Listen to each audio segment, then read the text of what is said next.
नमस्कार दोस्तों, क्या आपकी गर्दन में हर वक्त एक अजीब सी जकड़न बनी रहती है या सुबह उठते ही आपकी कमर में इतना तेज दर्द होता है कि सीधा खड़ा होना मुश्किल हो जाता है, या फिर कमर से शुरू होकर एक ऐसा करंट जैसा दर्द है जो आपके पूरे पैर से होता हुआ पंजे तक जाता है। अगर आपके साथ भी ऐसा होता है तो आज का यह वीडियो आपके लिए जीवन बदलने वाला साबित हो सकता है। अक्सर लोग गर्दन के दर्द, कमर के दर्द और पैर के दर्द को मामूली थकान समझकर नज़रअंदाज कर देते हैं या फिर कोई पेन किलर खाकर काम चला लेते हैं। लेकिन क्या आप जानते हैं कि यह कोई साधारण दर्द नहीं बल्कि रीढ़ की हड्डी से जुड़ी किसी गंभीर समस्या का इशारा हो सकता है। आज के इस एक ही वीडियो में हम रीढ़ की हड्डी से जुड़ी 5 सबसे बड़ी बीमारियों यानी cervical spondylitis, slip disc, sciatica और आम कमर दर्द के बीच का अंतर समझेंगे। इनके असली कारण और लक्षण जानेंगे। और सिर्फ इतना ही नहीं, इसी वीडियो में हम इनके लिए सबसे असरदार योगासन, आयुर्वेद, पंचकर्मा और प्राकृतिक चिकित्सा के वो अचूक उपाय भी जानेंगे जिन्हें अपनाकर आप इस दर्द को जड़ से ख़त्म कर सकते हैं। इसलिए वीडियो को बिना स्किप किए अंत तक ज़रूर देखें, क्योंकि अंत में आपको एक असरदार टिप्स भी बताएंगे। दोस्तों, जब भी हमारी पीठ या गर्दन में दर्द होता है तो डॉक्टर हमें अलग अलग नाम बता देते हैं। कोई कहता है सर्वाइकल है, कोई कहता है स्लिप डिस्क है। आम इंसान समझ ही नहीं पाता कि उसे असल में हुआ क्या है। इन्हें समझने के लिए सबसे पहले हमें हमारी रीढ़ की हड्डी यानी मेरुदंड को समझना होगा। हमारी रीढ़ की हड्डी छोटी छोटी 33 हड्डियों से मिलकर बनी है, जिन्हें वर्टिब्रा कहते हैं। इस पूरी रीढ़ की हड्डी को हम मुख्य रूप से 3 हिस्सों में बांटते हैं। सबसे ऊपर वाला गर्दन वाला हिस्सा जिसे सर्वाइकल स्पाइन कहते हैं, बीच का हिस्सा जिसे थोरेसिक स्पाइन कहते हैं और सबसे नीचे कमर का हिस्सा जिसे लंबर स्पाइन कहते हैं।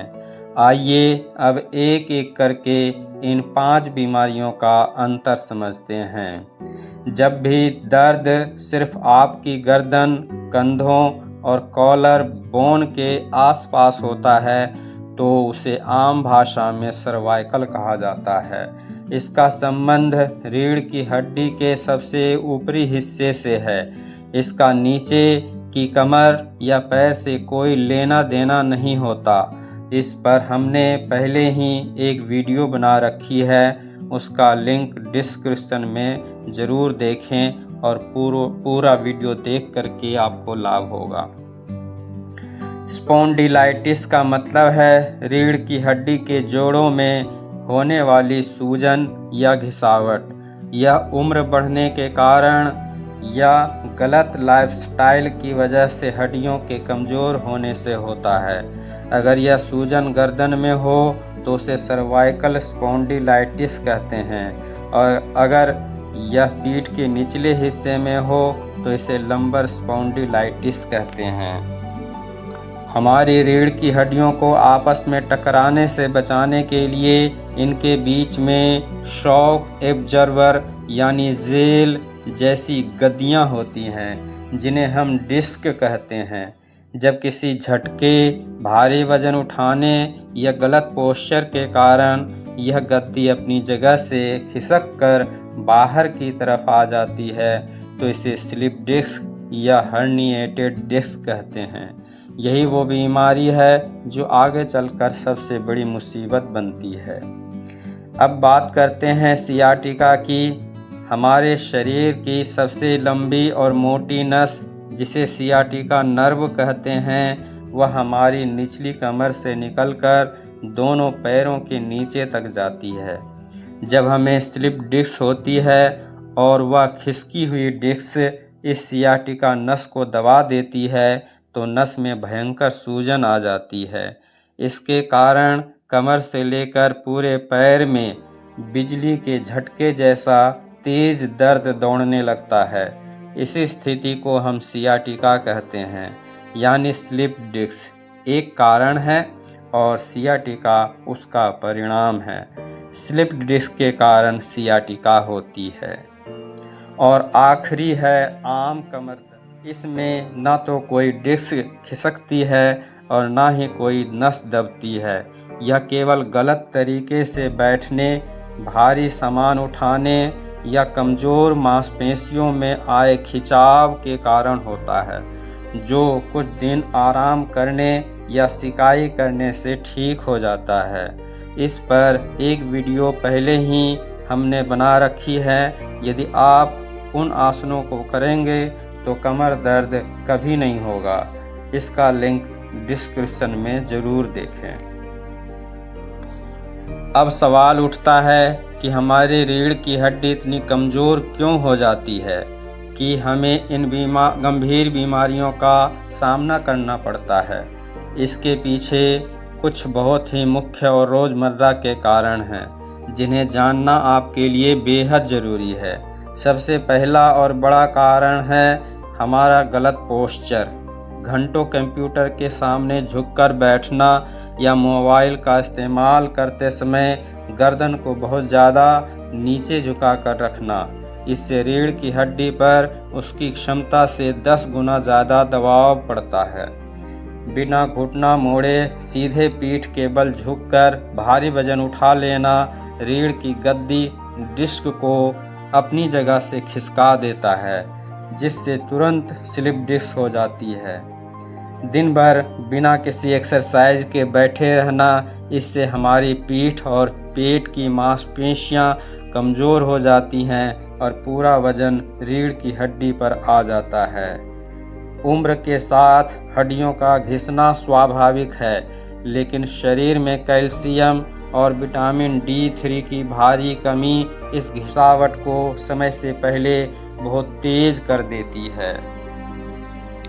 शरीर का वजन, खासकर पेट का वजन ज़्यादा होना, जब पेट बाहर निकलता है तो वह रीढ़ की हड्डी को आगे की तरफ खींचता है, जिससे लंबर स्पाइन, निचली कमर की नसें दबने लगती हैं। आपको पता होना चाहिए कि बहुत सी बीमारियों का कारण मोटापा होता है। मोटापे की वीडियो देखकर इसका अंदाज़ा आप लगा सकते हैं। इसका लिंक भी डिस्क्रिप्शन में मैं दे दूंगा, आप देखिएगा ज़रूर। अब आप घर बैठे कैसे पहचानेंगे कि आपको इन 5 में से कौन सी समस्या है? इनके लक्षणों को बहुत ध्यान से सुनिए, क्योंकि सही पहचान ही सही इलाज की पहली सीढ़ी है। यदि सर्वाइकल या सर्वाइकल स्पॉन्डिलाइटिस है तो दर्द आपकी गर्दन और कंधों में रहेगा। गर्दन घुमाने पर चक्कर आ सकते हैं और कभी कभी यह दर्द हाथों की उंगलियों तक जाता है, जिससे उंगलियां सुन्न होने लगती हैं। यदि स्लिप डिस्क और सामान्य कमर दर्द है तो दर्द केवल आपकी पीठ के निचले हिस्से लोअर बैक में रहेगा। झुकने, बैठने या भारी सामान उठाने पर यह दर्द असहनीय हो जाएगा। यदि सियाटिका है तो इसका सबसे बड़ा लक्षण यह है कि दर्द सिर्फ कमर में नहीं रहेगा, वह कमर से शुरू होकर आपके कूल्हे, हिप्स से होता हुआ जांघ के पीछे से पूरे पैर में नीचे एड़ी या अंगूठे तक जाएगा। यह दर्द ऐसा लगेगा जैसे पैर के अंदर कोई गर्म तार या बिजली का करंट दौड़ रहा हो। पैर में सुन्नापन या चींटियां चलने जैसी झंझनाहट भी महसूस होंगी। यहाँ एक बहुत ज़रूरी बात ध्यान रखें, अगर आपको पैर में इतनी कमज़ोरी महसूस हो कि आपका पैर ज़मीन पर ठीक से ना पड़े, जिसे फुट ड्रॉप कहते हैं, या फिर मलमूत्र पर से आपका कंट्रोल खोने लगे तो यह एक इमरजेंसी है। ऐसे में बिना देर किए तुरंत डॉक्टर या न्यूरोसर्जन से संपर्क करना चाहिए। तो दोस्तों, अब आप इन बीमारियों के विज्ञान, इनके कारण और इनके लक्षणों को पूरी तरह समझ चुके हैं। अब वक्त आता है समाधान का। चलिए देखते हैं वो कौन से चमत्कारी योगासन है जो आपकी रीढ़ की हड्डी को दोबारा नया जैसा और लचीला बना सकते हैं। इन आसनों को बहुत ध्यान से देखिए और मेरे साथ करिए।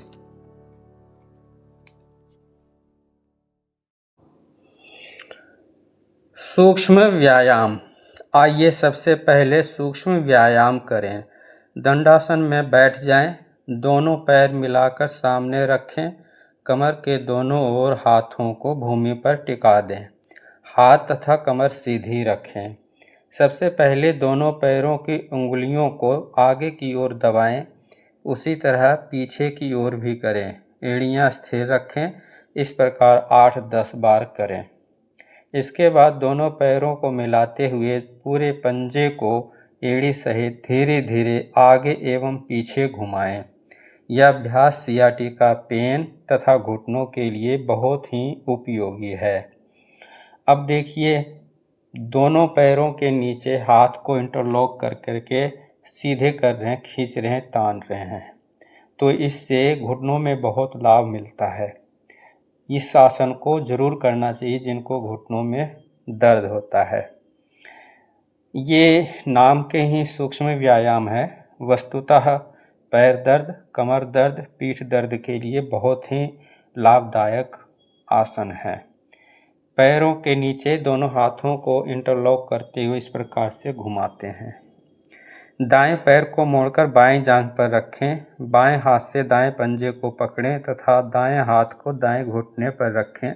अब दाएं हाथ को दाएं घुटने के नीचे लगाते हुए घुटने को ऊपर उठाकर छाती से लगाएं तथा घुटने को दबाते हुए जमीन पर टिका दें। इसी प्रकार दूसरी तरफ से भी कर लें और इस तरह से झूला भी झूला लें।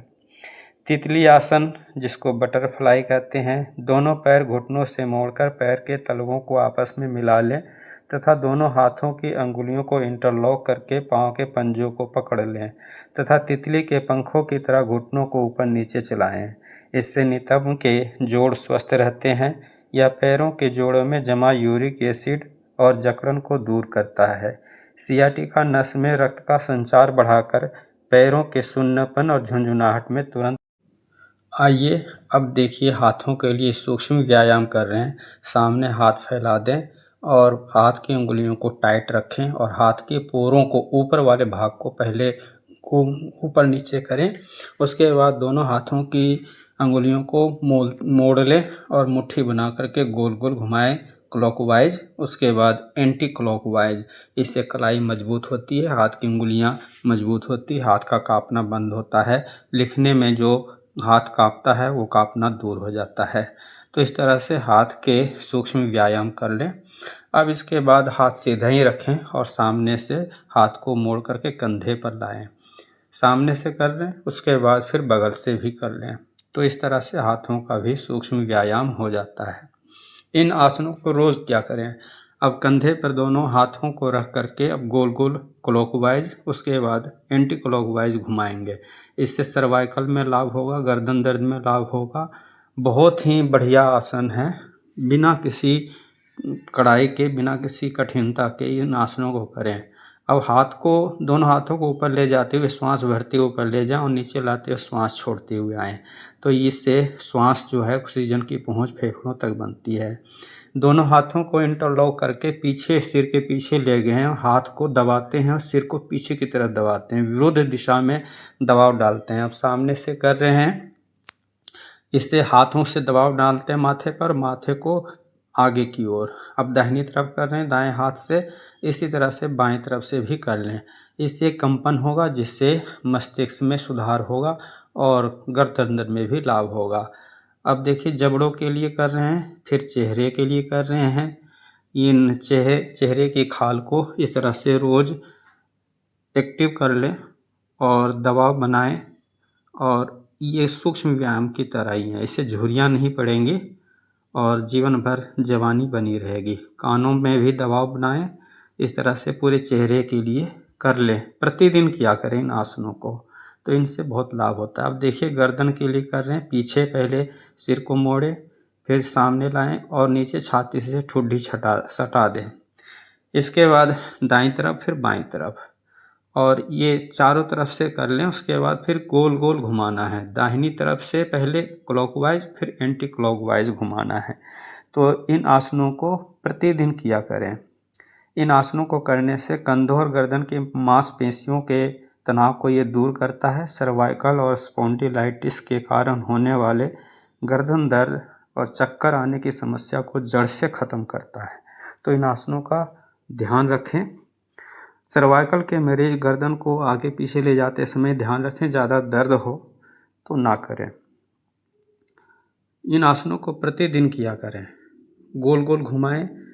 ये सर्वाइकल के लिए रामबाण इलाज है, योगासन है। इनको रोज करने से बहुत ही लाभ होता है। अब योगासन करते हैं। सबसे पहला नंबर है अर्ध मत्स्येंद्रासन। दंडासन में बैठकर बाएं पैर को मोड़कर एड़ी को नितंब के पास लगाएं। दाएं पैर को बाएं पैर के घुटने के पास बाहर की ओर भूमि पर रखें।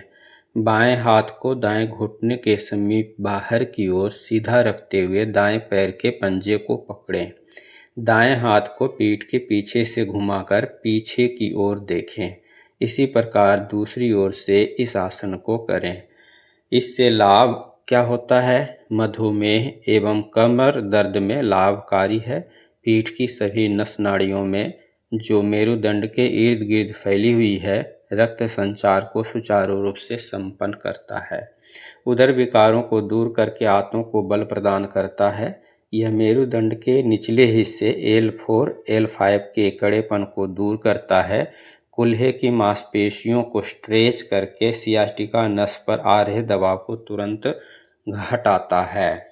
सावधानी रखें कि तेज कमर दर्द हो तो रीढ़ को बहुत ज़्यादा ज़बरदस्ती ना मरोड़ें और किसी भी आसन में ज़बरदस्ती ना करें।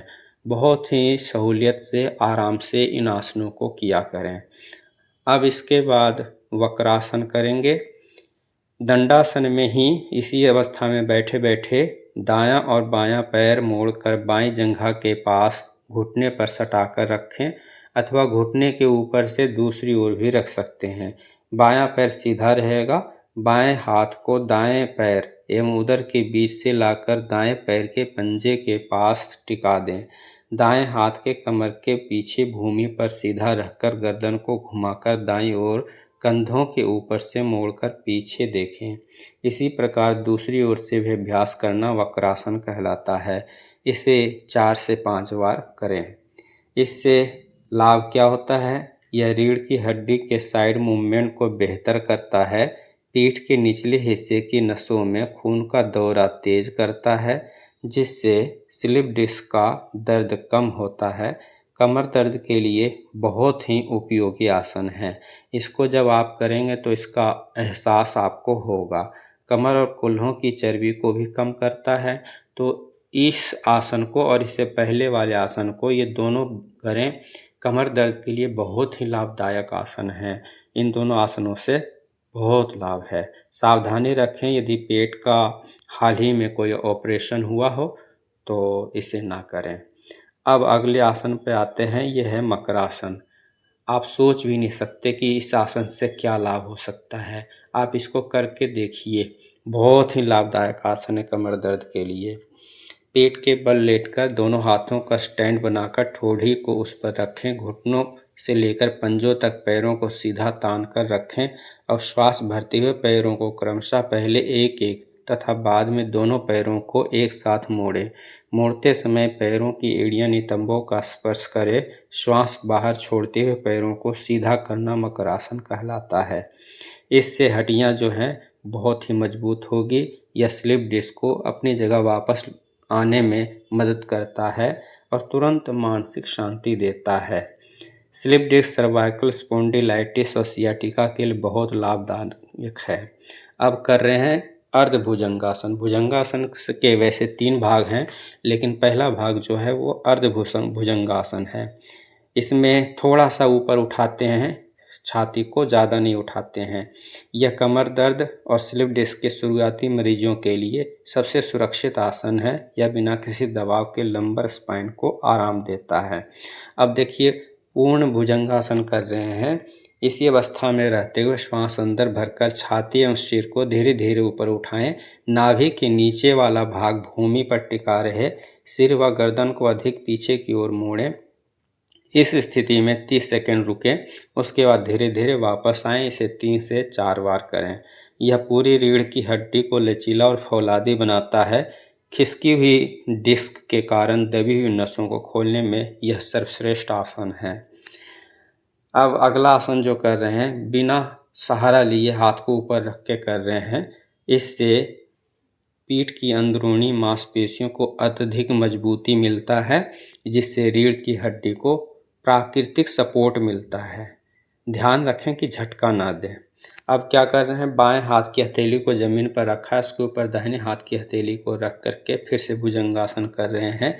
यह लंबर और थोरेसिक स्पाइन को बहुत गहरा बैकवर्ड स्ट्रेच देता है। क्रोनिक पुराने कमर दर्द को दूर करने में बेहद मददगार है। ध्यान रखें कि जिनको हर्निया और गंभीर पेट दर्द हो वो एडवांस है, इसको एडवांस को ना करें। कमर दर्द से पीड़ित व्यक्ति इस विधि को ना करें। पहले प्रथम विधि करें, फिर धीरे धीरे शरीर में लचीलापन आने पर इसको करें। अब कर रहे हैं तिर्यक भुजंगासन। ये इसका तीसरा भाग है। पेट के बल ही लेट करके आप इसी तरह से भुजंगासन करें और फिर पीछे मुड़ करके दाहिनी तरफ से मुड़ते हैं तो बाएं पैर की एड़ी को देखें और बाएं तरफ से मुड़ते हैं तो दाहिने पैर की एड़ी को देखें। ये तिर्यक भुजंगासन है। यह रीढ़ की हड्डी को पीछे मोड़ने के साथ साथ एक बेहतरीन ट्विस्ट देता है। यह सियाटिका के दर्द को दोनों पैरों से खींचकर बाहर निकाल देता है। ध्यान रखें, यदि चक्कर आ रहा हो तो इसे ना करें। अब इसके बाद शलभासन की तैयारी है। शलभासन जो है, शलभ कहते हैं भौरे को, तो उसकी तरह करना है। इसके 4 भाग हैं।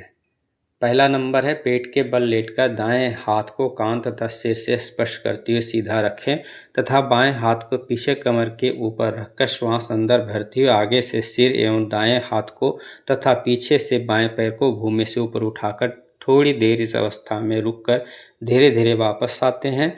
इसी प्रकार दूसरी ओर से भी कर लें।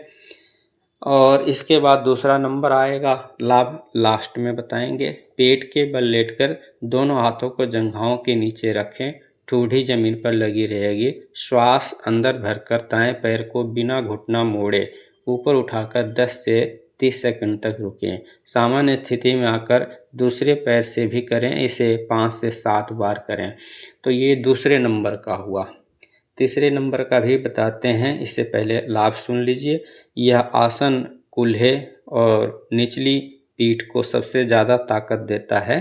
सियाटिका नर्व की सूजन को दूर करने और पैरों की कमजोरी को ठीक करने के लिए यह बहुत ही अचूक आसन है। ध्यान रखें कि दोनों पैरों को एक साथ ऊपर उठाते समय कमर को झटका ना दे। ये देखिए, दोनों पैरों को ऊपर उठा लिया है और इसको घुटनों को बिना मोड़े ऊपर उठाया है। ये तीसरा भाग है इसका। नाभि से नीचे का भाग ऊपर उठाएं, हथेलियां आकाश की ओर। अब देखिए, लास्ट वाला जो है आसन, वो इसी अवस्था में रहते हुए दोनों हाथों को पीठ के पीछे ले जाकर सीधा रखते हुए एक हाथ से दूसरे हाथ की कलाई को पकड़ लें। श्वास भरकर सिर व छाती को ऊपर उठाएं, हाथों को खींच कर रखें, नज़र आकाश की ओर रखें। तो कमर दर्द के लिए बहुत ही बढ़िया आसन है। आप इसके चारों भागों को करेंगे, ये आसन करते करते आपका कमर का दर्द दूर हो जाएगा। तो इन आसनों को रोज़ किया करें। जो व्यक्ति रोज़ एक्टिव रहता है, आसन करता है, व्यायाम करता है, तो उसको कमर दर्द होगा ही नहीं। अब आइए, इसके बाद अगला आसन जो है वो मरकट आसन है। मरकट कहते हैं बंदर को, तो बंदर की तरह शरीर हो जाता है, इसलिए इसका नाम पड़ा मरकट आसन। इसके 3 भाग हैं। तो आइए सबसे पहला भाग समझते हैं। सीधे लेटकर दोनों हाथों को कंधों के समानांतर फैलाएं। हथेलियां आकाश की ओर खुली रखें। दोनों पैरों को घुटनों से मोड़कर नितंब के पास लाएं। अब घुटनों को दाईं ओर झुकाते हुए दोनों घुटनों और एड़ियों को परस्पर मिलाकर भूमि पर टिका दें। गर्दन को बाईं ओर मोड़कर रखें, कान को नीचे ज़मीन से सटाएं। इसी प्रकार दूसरी तरफ से भी करें। देखिए किस तरह से पूरा शरीर मुड़ गया है, मरोड़ दिया है। घुटने एक तरफ और दूसरी तरफ जो है गर्दन रखना है। ये कमर दर्द के लिए बहुत ही रामबाण आसन है। इसको प्रतिदिन क्या करें, कुछ देर इस अवस्था में रहने के बाद फिर दूसरी तरफ से भी इसको करना है। मर्कटासन जो है, इससे मेरुदंड का फर्स्ट एड, प्राथमिक उपचार कहा जाता है। मतलब आप समझ रहे हैं ना कि कितना बढ़िया सुंदर आसन है। इससे शरीर का बढ़िया उपचार हो जाता है। यह कमर की दबी हुई नसों को तुरंत खोल देता है और कमर दर्द में तत्काल राहत देता है। कमर दर्द, cervical spondylitis, slip disc, sciatica में विशेष लाभप्रद है। नितंब और जोड़ों के दर्द में भी बहुत ही लाभदायक है। अब ये पहला भाग हो चुका है। अब इसके बाद दूसरा भाग। दूसरे भाग में सिर्फ इतना अंतर करना है कि पैरों के बीच में थोड़ा सा गैप कर लेंगे। पहले भाग में कोई गैप नहीं होता, दूसरे भाग में देखिए 1 से 1.5 फुट का गैप कर लिया है। अब जब हम बाईं तरफ झुक रहे हैं तो बाएं पैर के टखने पर दाहिने पैर के घुटने को रख दें और गर्दन को दूसरी तरफ मोड़ लें। और ये दूसरा भाग है। तो इस दूसरे भाग में थोड़ा सा गैप कर लेते हैं और कमर पूरी तरह से मुड़ गया है, इसको मोड़ दिया है, तो इससे कमर में बहुत लाभ होता है। अब दूसरी तरफ इससे कर लेते हैं। तो ये दूसरा भाग था। कमर दर्द के लिए आपको सारे आसन बता रहे हैं। इन आसनों से दूसरे लाभ भी हैं, फ़ायदे हैं, पर कमर दर्द में बहुत अधिक लाभ होता है। अब जब दूसरा भाग पूरा हो जाए तो पैरों को सीधा कर लें और सीधा होने के बाद अब फिर तीसरा भाग करेंगे। सीधे लेटकर दोनों हाथों को कंधों के समानांतर, कंधों के बराबर फैलाएं। हथेलियां आकाश की ओर खुली रखें। दाएं पैर को 90 डिग्री ऊपर उठा करके धीरे धीरे बाएं हाथ के पास ले जाएं और कोशिश करें कि पास में ले जाएं और पकड़ सकते तो पकड़ लें, नहीं पकड़ सकते तो जितना आप कर सकते उतना ही करें। गर्दन को दाईं ओर मोड़ कर रखें। कुछ समय इसी अवस्था में रहने के बाद वापस आएं और श्वास को सामान्य रूप से चलने दें।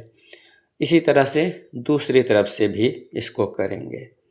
तो सावधानी क्या रखनी है इसमें, पैरों को ज़मीन की तरफ ले जाते समय कंधों को ज़मीन से ऊपर न उठने दें, तो इससे आपको पूरा फ़ायदा मिलेगा। तो ये हो गया मर्कटासन।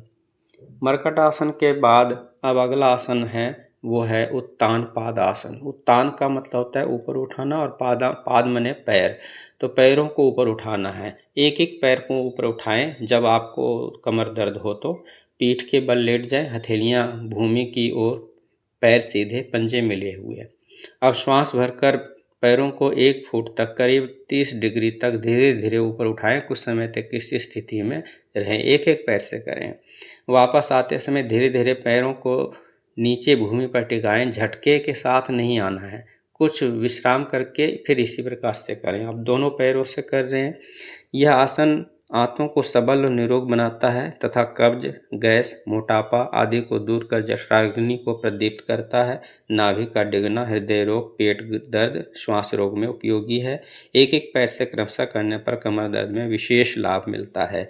यह पेट की मांसपेशियों को मजबूत करता है, जिससे रीढ़ की हड्डी पर आने वाला अतिरिक्त भार कम होता है और सियाटिका का खिंचाव ठीक होता है। सावधानी रखनी है इसमें कि जिनको कमर में अधिक दर्द हो तो वो एक एक पैर से करें और आराम से करें। अब इसके बाद है पवन मुक्तासन। तो पवन मुक्तासन पूरा नहीं करेंगे, आधा आधा करेंगे। मतलब जैसे दाहिने पैर को मोड़ करके उसको दोनों हाथों से इंटरलॉक करके पकड़ा है, तो पवन मुक्तासन तो ये होता है कि नासिका से घुटने को सटा देते हैं, पर इसको आधा किया है, सटाना नहीं है, क्योंकि कमर में दर्द बढ़ सकता है। अब दूसरी तरफ से दूसरे पैर से भी करना है तो दूर ही रखना है। इसको अर्ध पवन मुक्तासन कहते हैं। ये एक एक पैर से हुआ। अब ज़्यादा दर्द हो तो दोनों पैरों को मिलाकर ना करें और कम दर्द हो तो आप दोनों पैरों को एक साथ मिलाकर कर सकते हैं। यह पेट की वायु गैस को बाहर निकालता है, जो आयुर्वेद के अनुसार वात रोगों, कमर दर्द का मुख्य कारण है। यह कूल्हों के दर्द में आराम देता है। अम्लपित्त, हृदय रोग, गठिया और कमर दर्द में लाभप्रद है। अब इसके बाद अगला जो आसन कर रहे हैं कंधरासन है। कंधरासन में क्या करते हैं, देखिए इस स्थिति में आना है, पैरों को ऊपर उठाना है, आपके कंधे और गर्दन और सिर नीचे रहेगा। तो ये कंधरासन है। यह रीढ़ की हड्डी के L4 और L5 वर्टिब्रा के गैप को ठीक करता है और खिसकी हुई गद्दी को संतुलित करता है। ध्यान रखें कि ज़्यादा खिंचाव ना करें। इसके बाद सेतु बंधासन है। इसी अवस्था में रहते हुए करना है। ये इससे रीढ़ की हड्डी को बहुत मजबूत ढांचा देता है और स्लिप डिस्क के दोबारा होने के खतरे को हमेशा के लिए टाल देता है। ध्यान रखें कि श्वास को सामान्य रूप से चलने दें। अब अगला जो कर रहे हैं सुप्त वज्रासन। पहले वज्रासन में बैठें और फिर दोनों हाथों की कोहनियों का सहारा लेते हुए पीछे लेट जाएं और दोनों हाथों को मोड़ करके गर्दन के नीचे, सिर के नीचे लगा लें। तो ये विधि हो गई। यह कंधों और कूल्हों की मांसपेशियों को बहुत गहरा खिंचाव देता है, जिससे पैरों में होने वाला सियाटिका का दर्द और भारीपन पूरी तरह से समाप्त हो जाता है। ये भी कमर दर्द के लिए बहुत ही बढ़िया आसन है। ध्यान रखें कि जिनको घुटनों में गंभीर दर्द हो, गैप होने पर उस आसन का अभ्यास बिल्कुल भी ना करें, इसका ध्यान रखें। अब तैयारी है उष्ट्रासन की। सबसे पहले वज्रासन में इसी अवस्था में बैठे बैठे घुटनों पर खड़े हो जाएं। इसके बाद एड़ियों को खड़ा करके उन पर दोनों हाथों का सहारा लें। श्वास अंदर भर के रखें। सिर और गर्दन को पीछे मोड़ते हुए कमर के ऊपर उठा लें। जब वापस आना हो तो श्वास छोड़ते हुए आएँ। इसे 3 से 4 बार कर सकते हैं। यह सर्वाइकल, स्पॉन्डिलाइटिस और स्लिप डिस्क तीनों का एक मुफ्त इलाज है। यह पूरी स्पाइन को पीछे की तरफ खींचकर नसों को पूरी तरह तनाव मुक्त कर देता है। बहुत ही बढ़िया आसन ये भी है कमर दर्द के लिए। ध्यान रखें कि जब चक्कर आ रहा हो तो पीछे ज़्यादा झुके नहीं और आंखें बंद ना करें।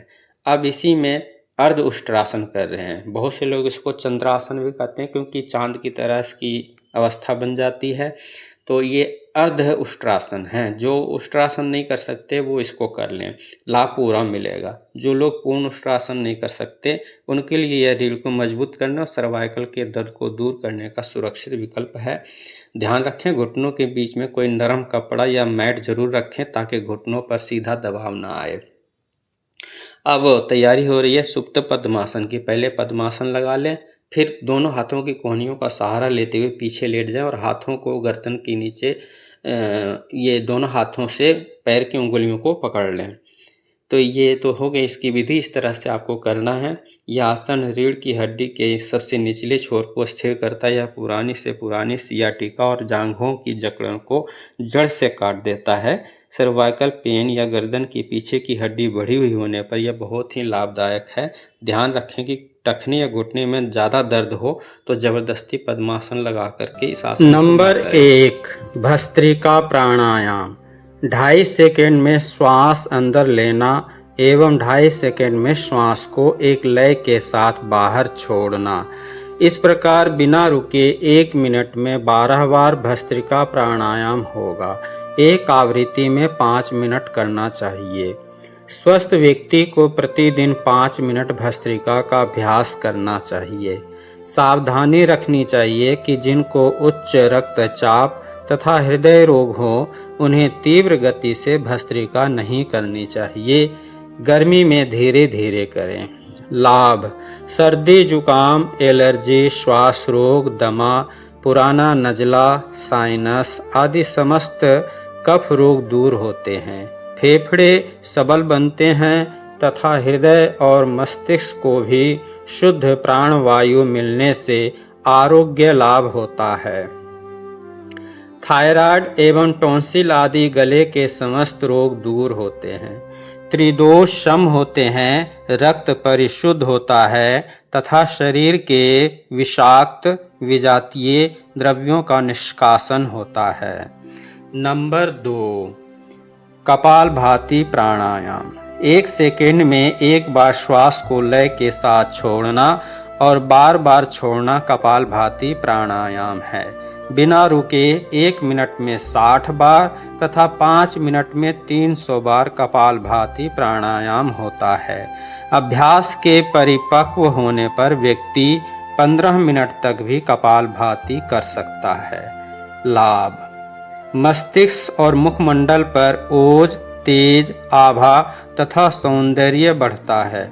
समस्त कफ रोग, दमा, श्वास, एलर्जी, साइनस आदि रोग नष्ट हो जाते हैं। हृदय, फेफड़ों एवं मस्तिष्क के समस्त रोग दूर होते हैं। डिप्रेशन में लाभ होता है। मोटापा, मधुमेह, गैस, कब्ज, अम्ल पित्त, किडनी तथा प्रोस्टेट से संबंधित सभी रोग निश्चित रूप से दूर होते हैं।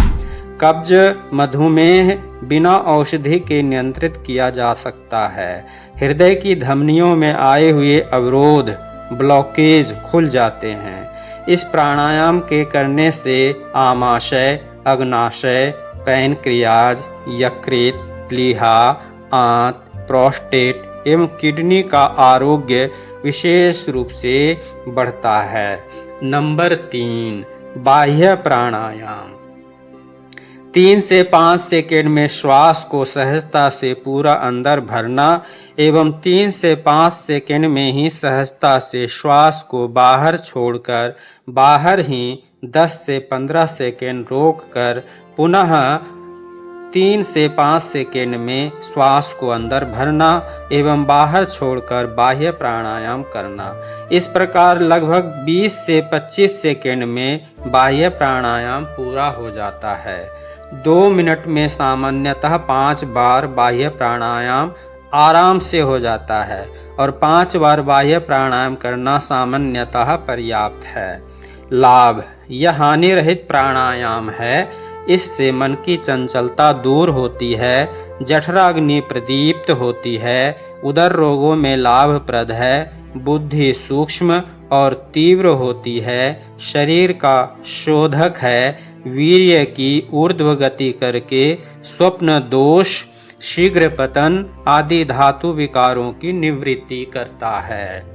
नंबर 4, उज्जाई प्राणायाम। इस प्राणायाम में पूरक करते हुए गले को सिकोड़ते हैं और जब गले को सिकोड़कर श्वास अंदर भरते हैं तब जैसे खर्राटे लेते समय गले से आवाज होती है, वैसे ही इसमें पूरक करते हुए कंठ से ध्वनि होती है।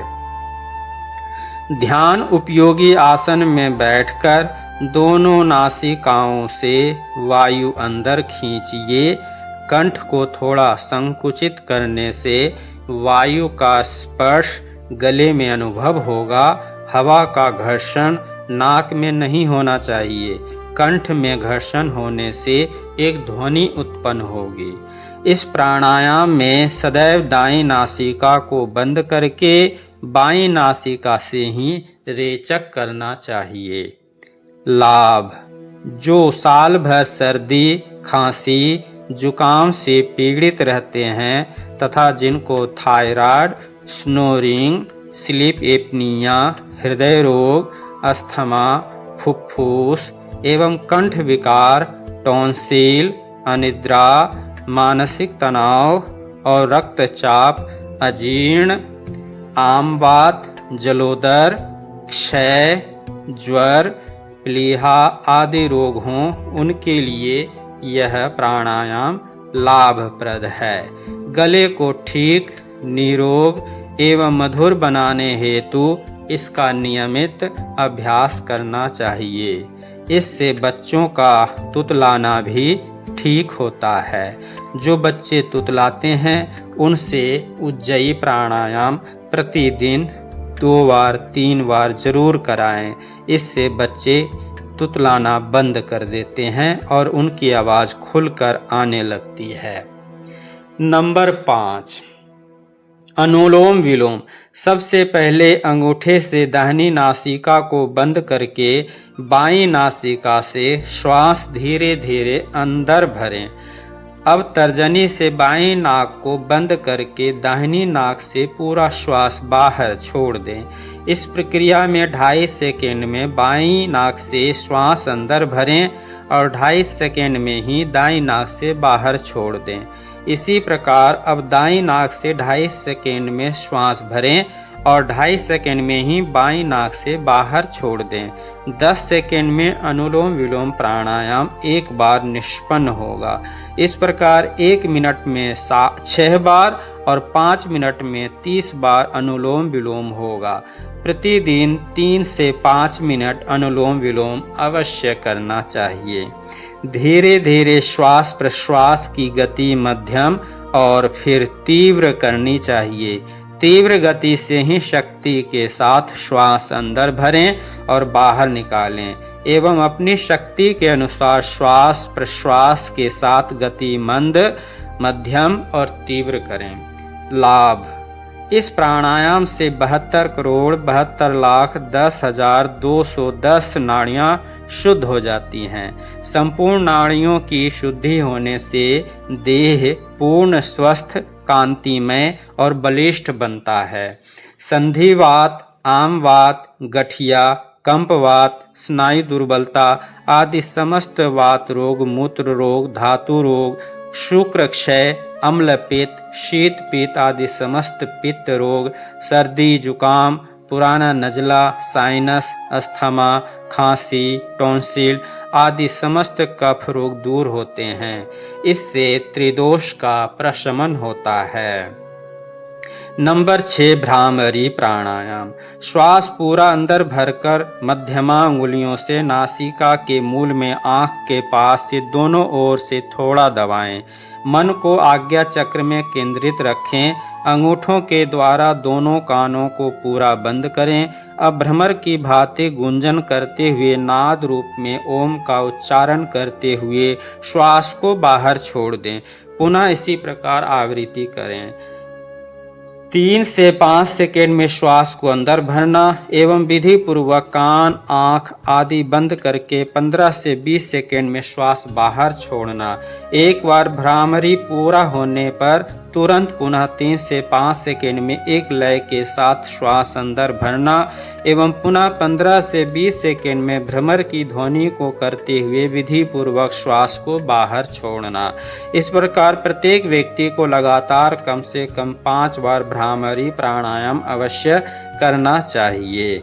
लाभ: मन की चंचलता दूर होती है। मानसिक तनाव, उत्तेजना, उच्च रक्तचाप, हृदय रोग आदि में लाभप्रद है। ध्यान के लिए अति उपयोगी है। नंबर 7, उद्गित प्राणायाम। 3 से 5 सेकेंड में श्वास को एक लय के साथ अंदर भरना एवं पवित्र ओम शब्द का विधि पूर्वक उच्चारण करते हुए लगभग 15 से 20 सेकेंड में श्वास को बाहर छोड़ना। एक बार उच्चारण पूरा होने पर पुनः श्वास को लय के साथ 3 से 5 सेकेंड में भीतर गहरा भरना एवं पुनः 15 से 20 सेकेंड में ओम की ध्वनि बाहर छोड़ना। इस प्रकार लगभग 3 से 5 मिनट में लगभग 7 बार प्रत्येक व्यक्ति को उद्गित प्राणायाम अवश्य करना चाहिए। असाध्य रोगों से ग्रस्त एवं ध्यान की गहराइयों में उतरने की इच्छुक साधक 5 से 10 मिनट करें। नंबर 8, प्रणव प्राणायाम। पूर्व निर्दिष्ट सभी प्राणायाम करने के बाद श्वास प्रश्वास पर अपने मन को टिकाकर प्राण के साथ उद्गित ओम का ध्यान करें। दीर्घ एवं सूक्ष्म गति से श्वास को लेते एवं छोड़ते समय श्वास की गति इतनी सूक्ष्म होनी चाहिए कि स्वयं को भी श्वास की ध्वनि की अनुभूति ना हो। इससे आपका मन अत्यंत एकाग्र और तन्मय होगा। ओम का ध्यान करते हुए आप गायत्री मंत्र का जाप भी कर सकते हैं। आप 5 मिनट तक ध्यान लगा सकते हैं। धन्यवाद। योगासनों के साथ साथ प्राणायाम का अभ्यास रीढ़ की हड्डी और नसों के रोगों में जादू की तरह काम करता है। जब आप प्राणायाम करते हैं तो आपके पूरे नर्वस सिस्टम को भरपूर ऑक्सीजन मिलती है, जिससे दबी हुई नसों की सूजन और दर्द में तुरंत राहत मिलती है। इस समस्या में आपको ये सारे प्राणायाम रोज करने चाहिए, परंतु यदि समय कम हो या अधिक कमर दर्द हो तो ये 3 प्राणायाम अवश्य ही रोज कर लिया करें। अनुलोम विलोम, भ्रामरी और उद्गीत प्राणायाम, ओम का उच्चारण। इन तीनों प्राणायाम से आपको पूरा लाभ मिल जाएगा। ध्यान रखें, कपालभाति और भस्त्रिका प्राणायाम करते समय पेट पर झटका लगता है, इसलिए स्लिप डिस्क और गंभीर कमर दर्द के मरीजों को कपालभाति बहुत धीमी गति से करना चाहिए या ना करें, और यदि करना ही हो तो डॉक्टर की सलाह से करें। धन्यवाद। चिकित्सा, आयुर्वेद और औषधि। योगासन और प्राणायाम के बाद अब बात करते हैं आयुर्वेद की।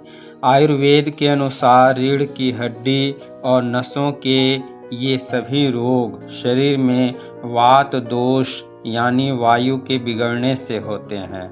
जब शरीर में वात बढ़ता है तो नसों और हड्डियों में रूखापन आ जाता है, जिससे घिसावट और दर्द शुरू होता है। इस वात को शांत करने के लिए आयुर्वेद में कुछ बहुत ही सरल और असरदार औषधियाँ बताई हैं, जैसे रासनादि क्वाथ या महारासनादि काढ़ा। इसे पानी में उबालकर सुबह खाली पेट पीना चाहिए।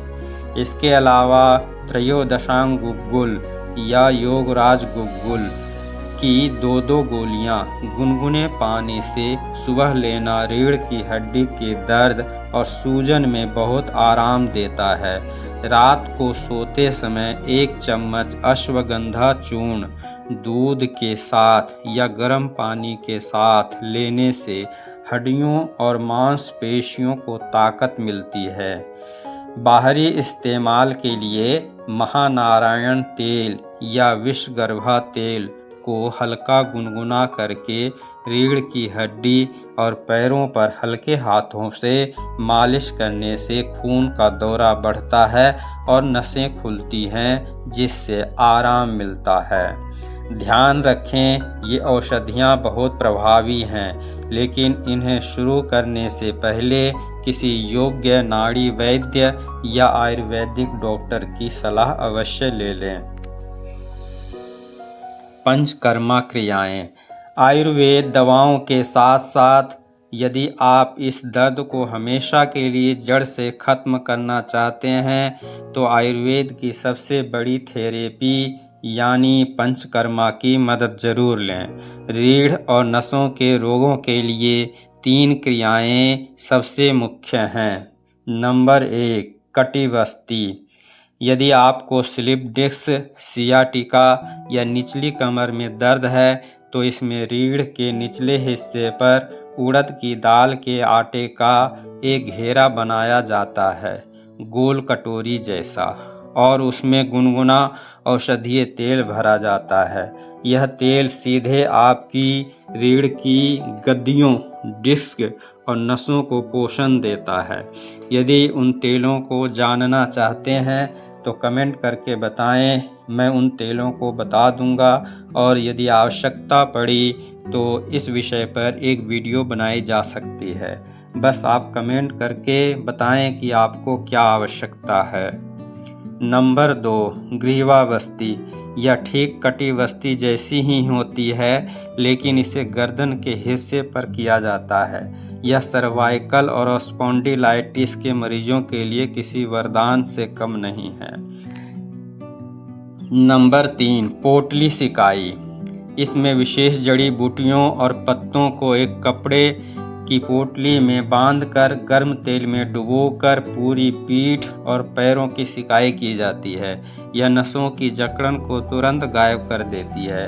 यदि पोटली की औषधियों के बारे में जानना है तो कमेंट करके ज़रूर बताएं। प्राकृतिक चिकित्सा अर्थात नेचुरोपैथी। पंचकर्मा के अलावा कुछ ऐसी अद्भुत प्राकृतिक चिकित्साएं हैं जिन्हें आप आसानी से अपने घर पर खुद कर सकते हैं। नंबर 1, कटी स्नान। एक बड़े टब में गुनगुना पानी भरें और उसमें अपनी नाभि से लेकर जांघों तक के हिस्से को डुबोकर 10 से 15 मिनट बैठें। यह सियाटिका के दर्द को तुरंत खींच लेता है। नंबर 2, मिट्टी की पट्टी, मड थेरेपी। साफ और ठंडी मिट्टी की पट्टी को गर्दन या कमर के प्रभावित हिस्से पर 20 मिनट के लिए रखें। यह रीढ़ की हड्डी के अंदरूनी हिस्से की सूजन और गर्मी को पूरी तरह सोख लेती है। नंबर 3, गर्म और ठंडी सिकाई। 3 मिनट गर्म पानी की थैली से सिकाई करें और फिर तुरंत 1 मिनट बर्फ या ठंडी पट्टी से सिकाई करें। ऐसा 3 से 4 बार दोहराएं। इससे वहाँ रक्त संचार बहुत तेज हो जाता है और जकड़न खुल जाती है। भोजन। दवा और इलाज तब तक काम नहीं करेंगे जब तक आपका खान पान सही ना हो। रीढ़ की हड्डी को मजबूत करने और वात को कम करने के लिए अपने भोजन में ये चीज़ें शामिल करें। नंबर 1, सुबह खाली पेट लहसुन की 2 कलियां गुनगुने पानी या शहद के साथ निगल लें। लहसुन प्राकृतिक रूप से नसों की सूजन को कम करता है।